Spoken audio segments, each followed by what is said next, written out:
Hello friends, welcome back to my channel. उम्मीद करती हूँ कि आप सभी अच्छे होंगे। तो जैसे कि आप जानते हैं कि पिछली क्लास में हमने विद्यापति के जो पद आपके पाठ्यक्रम में लगे हुए हैं, राधा की वंदना, उसकी सप्रसंग व्याख्या के ऊपर चर्चा की थी। और उससे पहले हमने विद्यापति के व्यक्तित्व और उनके जीवन परिचय को लेकर चर्चा की थी। इन दोनों ही प्रश्नों के ऊपर हम चर्चा कर चुके हैं। अगर आप में से किसी ने वो क्लास नहीं देखी है तो पहले आप जाके वो क्लास देख लीजिए, जिससे कि आपको समझ आ जाएगा कि आपको विद्यापति के पद की सप्रसंग व्याख्या कैसे तैयार करनी होती है। ठीक है, जिससे आपका एक नंबर भी ना कटे। सप्रसंग व्याख्या कैसे तैयार की जाती है, क्या गलती बच्चे अक्सर करते हैं, ठीक है, क्या गलती नहीं करनी चाहिए जिससे आपके नंबर कट जाते हैं, और पूरे प्रश्न पेपर में सबसे आसान कौन सा प्रश्न करना होता है, इन सब चीजों को लेकर हमने पिछली वीडियो में बात की है। ठीक है, और जीवन परिचय और व्यक्तित्व को लेकर भी आपको पता होना चाहिए, क्योंकि जब तक आप किसी लेखक या किसी कवि को नहीं जानेंगे, उनके व्यूज को नहीं जानेंगे, उनके नजरिए को नहीं जानेंगे, तो उन्होंने जो रचनाएं लिखी है उनकी रचनाओं को भी आप नहीं समझ सकेंगे। ठीक है, जब तक आप पोएट को नहीं समझेंगे, ठीक है, उनका क्या नजरिया था समाज को लेकर, क्या नजरिया था देश के प्रति, जनता के प्रति, जब तक आप वो नहीं समझेंगे, ठीक है, तब तक आप उनकी रचित जो रचनाएं हैं वो भी आप नहीं समझ पाएंगे। इसलिए जब भी आप किसी रचना को लेकर सप्रसंग व्याख्या शुरू करें या प्रश्न के बारे में तैयार करना शुरू करें, तो पहले आपको कवि या लेखक के बारे में थोड़ा बहुत ज्ञात होना चाहिए, थोड़ा बहुत परिचय आपको प्राप्त होना चाहिए। ठीक है, तो मैं अपने इस चैनल पे वीडियो अपलोड कर चुकी हूँ विद्यापति की भी जीवन परिचय और व्यक्तित्व की, और सप्रसंग व्याख्या की, राधा की वंदना। ठीक है, तो आप वो वीडियो देख लीजिए, उसके बाद आप आज की क्लास देख लीजिएगा। ठीक है, तो आइए बिना किसी देरी के आज की वीडियो शुरू करते हैं। आज की जो वीडियो है उसमें हम विद्यापति के जो अगला पद है, जो है श्री कृष्ण का प्रेम, उसकी सप्रसंग व्याख्या को लेकर चर्चा करेंगे। ठीक है, मैं अपनी हर वीडियो में ये बताती हूँ, जैसे कि मैंने आपको अभी बताया कि सप्रसंग व्याख्या में क्या बच्चे अक्सर गलतियां करते हैं, क्या लिखते ही नहीं हैं, जो कि टीचर या प्रोफेसर के एकदम से नोटिस में आ जाता है कि बच्चे को सप्रसंग व्याख्या करना नहीं आता है। ठीक है, ऐसी गलतियां, और सप्रसंग व्याख्या कैसे तैयार की जानी चाहिए, चाहे आप ग्रेजुएशन के स्टूडेंट हो चाहे पीजी के स्टूडेंट हो, इस चीज को लेके मैंने अपनी हर सप्रसंग व्याख्या की वीडियो में ये बताया है। ऐसा कोई भी प्रश्न या ऐसी कोई भी सप्रसंग व्याख्या नहीं होगी जिसमें मैंने आपको ये बताया नहीं होगा कि आपको कैसे प्रश्न तैयार करना होता है या कैसे सप्रसंग व्याख्या तैयार करनी होती है। ठीक है, तो आज की जो वीडियो है उसमें भी मैं आपको ये बताऊंगी कि बच्चे अक्सर क्या गलतियां करते हैं, क्या गलती नहीं करनी चाहिए, और कैसे आप सुधार कर सकते हैं, और कैसे आपको सप्रसंग व्याख्या तैयार करनी चाहिए। ठीक है, तो आइए पहले हम पद को पढ़ते हैं, उसके बाद शब्दार्थों को समझते हुए व्याख्या करेंगे। ठीक है, जहाँ जहाँ पद जुग धरई, तई तई सरोहु झरई, जहाँ जहाँ झलकई अंग, तही तही बिजूरी तंग, की हेरिली अपरूप गोरी, पटहली ही मधी मोरी, जहाँ जहाँ नयन विकास, ततही कमल प्रकाश, जहाँ लहू हा संचार, तही तही अमिहि बिथार, जहाँ जहाँ कुटिल कटाक, ततही मदन सरलाख, हेरैत से धनी थोर, अब तिन भुवन अघोर, पुनु किए दर्शन पाप, अब मोरी ए दुख जा, विद्यापति कह जानी, तुहु गुण देह आनी। ठीक है, ये पद है। अब हम शब्दार्थों को समझेंगे और फिर व्याख्या करेंगे। उसके बाद मैं आपको बताऊंगी कि कैसे आपको सप्रसंग व्याख्या तैयार करनी होती है, क्या आपको विशेष में लिखना होता है, क्या आपको संदर्भ में लिखना होता है, और क्या आपको प्रसंग में लिखना होता है। ठीक है, तो आइए शब्दार्थों को समझ के व्याख्या करते हैं। जहां जहां पद जुग का मतलब होता है दोनों चरण। तही तही सरोहु झरई, सरोहु का मतलब होता है कमल। तो यहाँ पे कवि क्या कह रहे हैं, वह का जो अर्थ है ना, यहाँ पे जो पंक्तियां लिखी गई हैं वो राधा के लिए लिखी गई है। जो पद है वो श्री कृष्ण का प्रेम है, तो श्री कृष्ण का प्रेम राधा के लिए बताया गया है। ठीक है, तो आइए व्याख्या देखते हैं। ये पंक्तियां राधा के लिए लिखी गई है। ठीक है, तो जो श्री कृष्ण के प्रेम को बताते हुए लिखा गया है पंक्तियों में कि जहां जहां पद जुग धरई, जहां जहां जो राधा है वो अपने चरणों को रखती थी, तही तही सरोहु झरई, वहीं वहीं पर कमल भर जाते थे। सरोहु मतलब कमल, कि जहां जहां राधा अपने चरणों को रखती थी वहां वहां कमल भर जाते थे। जहां जहां झलकाए अंग, तही तही बिजूरी तरंग, बिजूही तरंग का मतलब होता है बिजली की चमक। जहां जहां उसके अंगों की कांति की झलक पड़ती थी, मतलब परछाई पड़ती थी, वहीं वहीं पर बिजली की सी चमक चमक जाती थी। तही तही बिजूरी तरंग। की हेरली अपरूप गोरी, की हेरली मतलब क्या देखा, अपरूप गोरी मतलब अपूर्व सुंदरी। तो पंक्तियों में कहा गया है आगे कि मैंने उस अपूर्व सुंदरी को क्या देखा। की हेरली अपूर्व गोरी, की हेरली मतलब क्या देखा, अपूर्व गोरी की अपूर्व सुंदरी को मैंने क्या देखा। पैठली ही मधी मोरी, वह तो मानो मेरे हृदय में ही प्रवेश कर गई। ठीक है, तो यहाँ पे पैठली मतलब होता है प्रवेश कर गई, पैठली ही मधी मोरी। ठीक है, तो ही मधी मोरी, ही मधी मतलब मधी मतलब मध्य, तो हृदय में प्रवेश कर गई मतलब मेरे दिल के भीतर। ठीक है, कोर ऑफ द हार्ट। ठीक है, तो यहाँ पे यही लिखा है पैठली ही मधी मोरी, पैठली मतलब प्रवेश कर गई, हिर मधी कि मेरे हृदय के मध्य में, कोर ऑफ द हार्ट में, मोरी मतलब मेरे। ठीक है, जहां जहां नयन विकास, नयन विकास का मतलब नेत्र ज्योति, कि जहां जहां उसके नेत्रों की ज्योति जाती थी, मतलब वो जहां जहां देखती थी, ततहि कमल प्रकाश। ठीक है, ततहि कमल प्रकाश, वही वही कमलों की शोभा का प्रकाश हो जाता था। जहां लहू हास संचार, लहू हास का मतलब है तनिक सी हंसी। ठीक है, आगे क्या कह रहा है कवि, जहां जहां उसकी तनिक सी भी हंसी का संचरण होता था, तही तही अमही बिथार, अमही बिथार मतलब अमृत का विस्तार, वहीं वहीं पर अमृत का विस्तार फैल जाता था। मतलब जहां उसकी जो हंसी थी वो एकदम अमृत जैसी थी, एकदम प्योर, एकदम शुद्ध। ठीक है, बिना किसी छल कपट के। ठीक है, जहां जहां कुटिल कटाक, कटाक का मतलब होता है कटाक्ष, जहां जहां पर उसके कुटिल कटाक्ष पड़ते थे, ततहि मदन सरलाख, मदन मतलब कामदेव, सर मतलब बाण। ठीक है, तो आगे कहा गया है कि जहां जहां पर उसके कुटिल कटाक्ष पड़ते थे वहीं वहीं पर कामदेव के लाखों बाण चलने लगते थे। हेरैत से धनी थोर, धनी मतलब सुंदरी, थोर मतलब तनिक, कि मैंने उस सुंदरी को तनिक ही देखा था। हेरैत से धनी थोर, धनी का मतलब क्या है, सुंदरी, थोर मतलब है तनिक, हेरैत मतलब कि मैंने तनिक,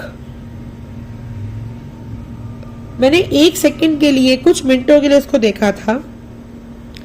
अब तीन भुवन अगोर, तीन भुवन मतलब तीनों लोक, अगोर मतलब व्याप्त, कि मैंने उस सुंदरी को तनिक ही देखा था किंतु अब वह मुझे तीनों लोकों में व्याप्त दिखाई दे रही है, कि वो मुझे हर जगह नजर आ रही है। अब तीन भुवन अगोर, अगोर मतलब व्याप्त, कि वो तीन भुवन मतलब तीनों लोकों में व्याप्त है।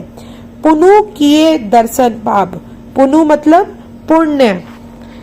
ठीक है, पुनु मतलब पुण्य, पुनु किए दर्शन पाप, यदि मैं अपने पुण्य से पुनः उसके दर्शन पा सका तो तभी मेरा ये विरह दुख नष्ट होगा। अब मोर ई दुख जाब, जाब मतलब जाएगा, ई दुख मतलब ये विरह का दुख। ठीक है, पुनः किए दर्शन पाप, पुनः मतलब पुण्य, कि अगर मैंने पुण्य, अगर मेरे पुण्यों का मुझे पुनः दर्शन होगा, दर्शन पाप दर्शन प्राप्त होंगे, अब मोरी दुख जा, तभी मेरे दुख जो है वो नष्ट हो पाएंगे। तो विद्यापति क्या कहते हैं? विद्यापति कह जानी, विद्यापति कहते हैं तुहु गुण देहब आनी। देयब आनी मतलब लाकर दे देंगे। तो विद्यापति कहते हैं कि मैं निश्चित रूप से ये कह सकता हूं कि तुम्हारे गुण फिर उसे लाकर तुम्हें पास चली आएगी। ठीक है, तुम्हारे गुण फिर उसे लाकर तुम्हें पास चली आएगी। ठीक है, ये शब्दार्थों के साथ व्याख्या है। व्याख्या अब हमने समाप्त कर लिया। आपको अच्छे से समझ आ गया होगा कि ये जो श्री कृष्ण का प्रेम बताया गया है विद्यापति के थ्रू, ठीक है, राधा के लिए। ठीक है, तो अब आपको अच्छे से समझ आ गया होगा। शब्दार्थों को आप अच्छे से नोट डाउन कर लीजिएगा, जिससे कि आपको जब व्याख्या करनी हो, व्याख्या तैयार करनी हो, तो आपको शब्दार्थ आपके पास ऑलरेडी नोट डाउन किए गए हों। ठीक है, अब हम देखते हैं कि संदर्भ, प्रसंग और विशेष में क्या लिखते हैं। ठीक है, संदर्भ में आप क्या लिखते हैं कि प्रस्तुत पंक्तियां आदिकालीन जयदेव के अनुयायी विद्यापति जो थे वो जयदेव के अनुयायी थे। ठीक है, भक्त श्रृंगारी थे। और जो ये पदावली है, जो पद है, वो कहां पर रचित है? वो है श्री कृष्ण के प्रेम के नाम से। ठीक है, तो आप ये लिखेंगे कि प्रस्तुत पंक्तियां आदिकालीन जयदेव के अनुयायी भक्त श्रृंगारी कवित विद्यापति द्वारा रचित पदावली के श्री कृष्ण के प्रेम में अवतरित की गई है। संदर्भ में बेसिकली आपको ये बताना होता है कि जो पंक्तियां हैं वो किस लेखक या किस कवि ने लिखी हैं। थोड़ा बहुत आप उस लेखक और उस कवि के बारे में बता सकते हैं कि वो जयदेव के अनुयायी थे या भक्त श्रृंगारी थे। ठीक है, थोड़ा बहुत आपको पता होना चाहिए। जैसे कि अमीर खुसरो जो थे, उनके जो गुरु थे वो निजामुद्दीन औलिया थे, तो आप वहां पे भी संदर्भ में लिख सकते हैं कि जो अमीर खुसरो हैं वो निजामुद्दीन औलिया के शिष्य थे। ठीक है, या फिर आप ये लिख सकते हैं कि प्रस्तुत पंक्तियां जो हैं वो निजामुद्दीन औलिया के शिष्य अमीर खुसरो द्वारा रचित है। तो इस तरीके से अगर आप थोड़ा लिखते हैं तो थोड़ा क्रिएटिव भी लगता है और टीचर और प्रोफेसर को भी लगता है कि हाँ, बच्चे को पता है। ठीक है, ठीक है, तो संदर्भ में आपको ये लिखना होता है कि जो पंक्तियां हैं वो किस कवि ने लिखी हैं और उस कहाँ पर रचित है, किस काव्य संग्रह में रचित है। ठीक है, तो ये दो चीजें पता होनी चाहिए कि कहाँ पर अवतरित की गई है। अवतरित मतलब रचित है। ठीक है, कौन सा काव्य संग्रह है और किसने लिखी है। ठीक है, ये आप संदर्भ में लिखते हैं। प्रसंग में आप क्या लिखते हैं कि जो प्रसंग है वो प्रेम प्रसंग है, वात्सल्य प्रसंग है, आध्यात्मिक प्रसंग है।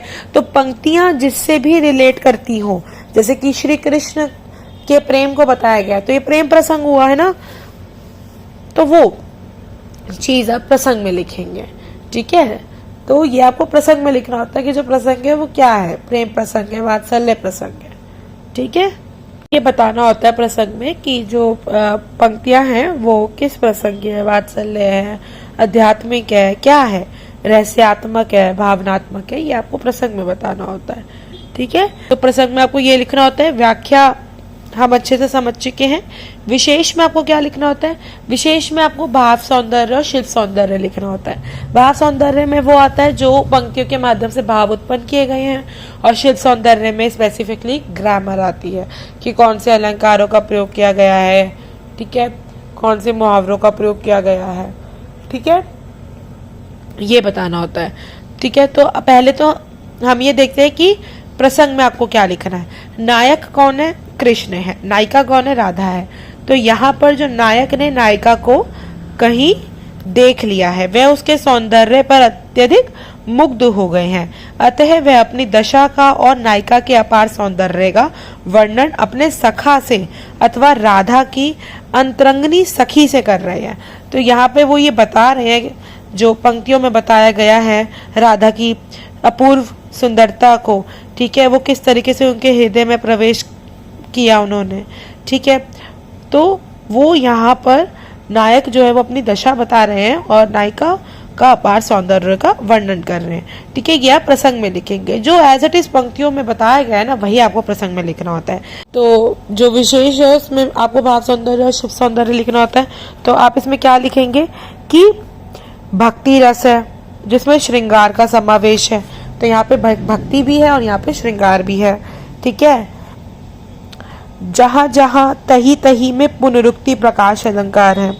विजूरी तरंग कमल प्रकाश में रूपक अलंकार है।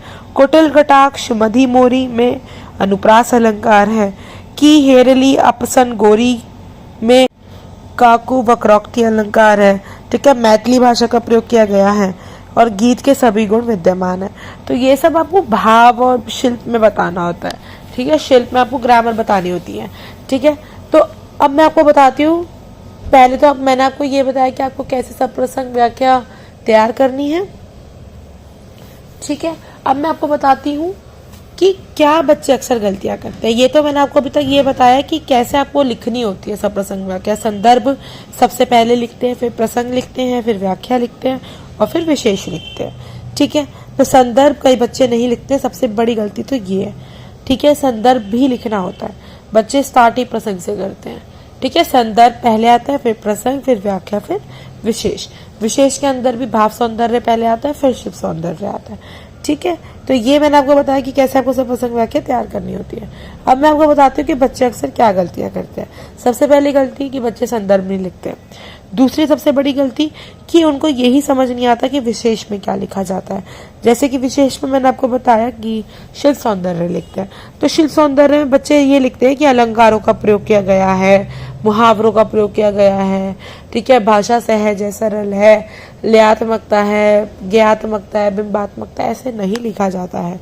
ठीक है, अगर आपको एक्स्ट्रा नंबर चाहिए ना और लोगों से, तो आपको बताना होता है कि कहाँ कौन सा अलंकार का प्रयोग किया गया है। जैसे कि मैंने आपको बताया कि जहां जहां में पुनरुक्ति प्रकाश अलंकार है, तो यहाँ पे आपको पंक्तियों से वो शब्द भी उठाना है जहां पर अलंकार का प्रयोग किया गया है, कि जहां जहां में पुनरुक्ति प्रकाश अलंकार है। तो जहां जहां को आप इन्वर्टेड कॉमास में रखेंगे, फिर डैश करके लिखेंगे पुनरुक्ति प्रकाश अलंकार का प्रयोग किया गया है। ठीक है, ये नहीं कि अलंकार का प्रयोग किया गया, तो कहाँ अलंकार का प्रयोग किया गया और कौन से अलंकार का, पुनरुक्ति प्रकाश अलंकार का। तो अलंकार का नाम भी आपको पता होना चाहिए।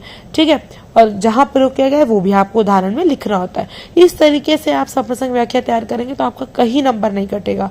और मैं ये बोल रही हूँ आपको गारंटी के तौर पे कि पूरे प्रश्न पेपर में सबसे आसान क्वेश्चन, जो प्रैक्टिकल क्वेश्चन होता है, वो सप्रसंग व्याख्या का ही होता है। ठीक है, सप्रसंग व्याख्या का जो क्वेश्चन है वो बहुत ज्यादा इजी होता है और सबसे ज्यादा आसान होता है पेपर में उस क्वेश्चन को अटेंड करना। ठीक है, क्योंकि उसमें अगर आपने प्रैक्टिकली आंसर तैयार करा तो सबसे पहले संदर्भ लिखना होता है, फिर प्रसंग लिखना होता है, फिर व्याख्या लिखनी होती है और फिर विशेष लिखना होता है। अगर आप प्रैक्टिकली इस क्वेश्चन को करेंगे तो आपका कहीं पर नंबर नहीं घटेगा। ठीक है, तो अब हमने इस पद की सप्रसंग व्याख्या को भी समझ लिया है और सप्रसंग व्याख्या कैसे तैयार करनी है अपने असाइनमेंट्स के लिए और अपने एग्जाम के लिए, इसके ऊपर भी हम अपनी चर्चा कर चुके हैं। और बच्चे अक्सर इस प्रश्न को हल करते समय क्या गलतियां करते हैं, इसके ऊपर भी हम बात कर चुके हैं। ठीक है, जो गलतियां आपको नहीं करनी है वो आपको अच्छे से समझ आ गई होंगी। ठीक है, तो अगली क्लास में जो आपका अगला पद है राधा का प्रेम, इसकी सप्रसंग व्याख्या के ऊपर हम चर्चा करेंगे। अगर आपको ये वीडियो अच्छी लगी हो तो जरूर आप इस वीडियो को लाइक कीजिए, अपने फ्रेंड्स और क्लासमेट्स के साथ इसको शेयर कीजिए और ऐसे ही हिंदी रचनाओं से जुड़े महत्वपूर्ण प्रश्नों के लिए जो आपकी परीक्षाओं के लिए बेहद महत्वपूर्ण है और उनकी व्याख्याओं के लिए इस चैनल को जरूर सब्सक्राइब कीजिए। आप हमारे टेलीग्राम और इंस्टाग्राम चैनल से भी जुड़ सकते हैं लेटेस्ट अपडेट्स के लिए और क्विजेस और पोल्स के लिए। मिलते हैं अगली वीडियो में विद्यापति के अगले पद की व्याख्या के साथ। तब तक के लिए गुड बाय।